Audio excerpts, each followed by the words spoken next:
आजकल अगेती फूल गोभी की बढ़वार या कटाई का समय है।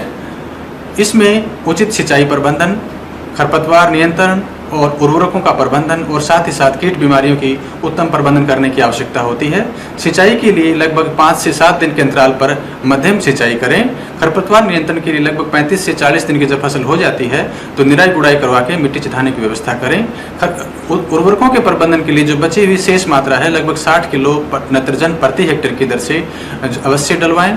और साथ ही साथ रोग और कीड़ों की बात करें तो अगेती फूल गोभी में 2 मुख्य रोग हैं। एक काला पत्ती धब्बा रोग, जिसको भूरा पत्ती धब्बा रोग भी कहते हैं, और साथ ही काला सड़न। इसमें जो भूरा पत्ती धब्बा रोग है उसमें गोल आकार के पत्तों पर हल्के धब्बे बनते हैं जो धीरे धीरे बाद में फूल के ऊपर भी दिखाई देने लग जाते हैं, जिससे बाजार भाव नगण्य हो जाता है। इसकी रोकथाम के लिए मैंकोजेब 2 ग्राम प्रति लीटर या इंडोफिल M45 45 2 ग्राम प्रति लीटर के हिसाब से छिड़काव करें। आवश्यकता पड़ने पर छिड़काव 10 दिन के अंतराल पर दोबारा से करें।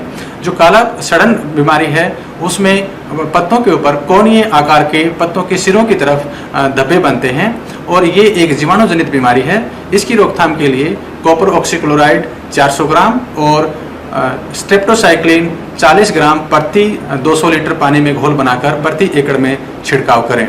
साथ ही इन दोनों बीमारियों से ग्रसित पत्ते हैं उनको खेत से निकालकर गड्ढे में जरूर दबाएं। कीड़ों की बात करें तो 2 मुख्य कीड़े इस समय आते हैं। एक है जिसको तंबाकू की सुंडी कहते हैं और दूसरा है पात गोभी की तितली। तंबाकू की सुंडी है वो हल्की मटमैले रंग की होती है और पात गोभी की तितली की जो सुंडी है वो हरे रंग की होती है, लेकिन उस पर काले धब्बे होते हैं। इन दोनों की विशेषता ये है कि शुरुआती अवस्था में पत्तों को खुर्च करके खाते हैं और इसमें पत्तों को नीचे की तरफ ऐसे पत्तों को देखते हैं तो एक झुंड में बहुत सारी सुंडियाँ दिखाई देती हैं।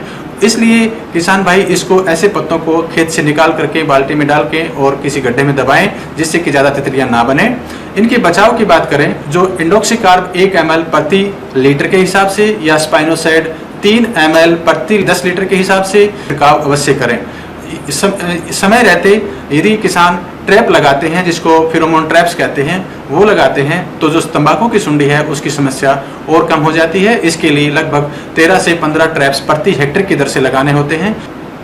साथ ही यदि बात करें मध्य पछेती समूह की जिसकी अभी बुआई का समय हो गया है और किसान भाई इसकी बुआई कर रहे हैं, एक बात महत्वपूर्ण है खेत की तैयारी। लगभग अच्छी तैयार 25 टन गोबर की खाद प्रति हेक्टेयर की दर से मिलाएं और साथ ही साथ 120 किलो नाइट्रोजन, 50 से 60 किलो फॉस्फोरस और 50 से 60 किलो पोटास प्रति हेक्टेयर की दर से अवश्य दें। साथ ही साथ यदि एक सलाह और भी है कि जो किसान अगेती फूल गोभी की खेती कर रहे हैं और उनमें उन खेतों में यदि बोरोन की कमी दिखाई देती है या कैल्शियम की कमी दिखाई देती है, ऐसे क्षेत्रों में बोरेक्स 0.3% का घोल का छिड़काव करें और कैल्शियम के लिए लगभग 300 किलो बुझा हुआ चूना प्रति हेक्टेयर की दर से अवश्य दें।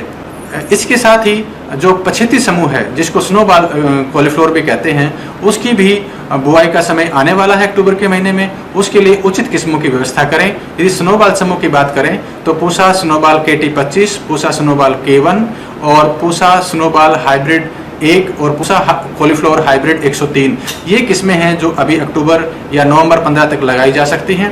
इसके बीज की व्यवस्था किसान भारतीय कृषि अनुसंधान संस्थान नई दिल्ली या इस संस्थान के केंद्रीय कार्यालय कटराइन से इसके बीज मंगवाए जा सकते हैं और इसके लिए लगभग 400 से 500 ग्राम बीज प्रति हेक्टेयर की दर से आवश्यकता होती है। विशेष ध्यान रखें कि हमेशा बीज की बुआई के समय बाविस्टिन 2 ग्राम प्रति किलो की दर से अवश्य उपचारित करें।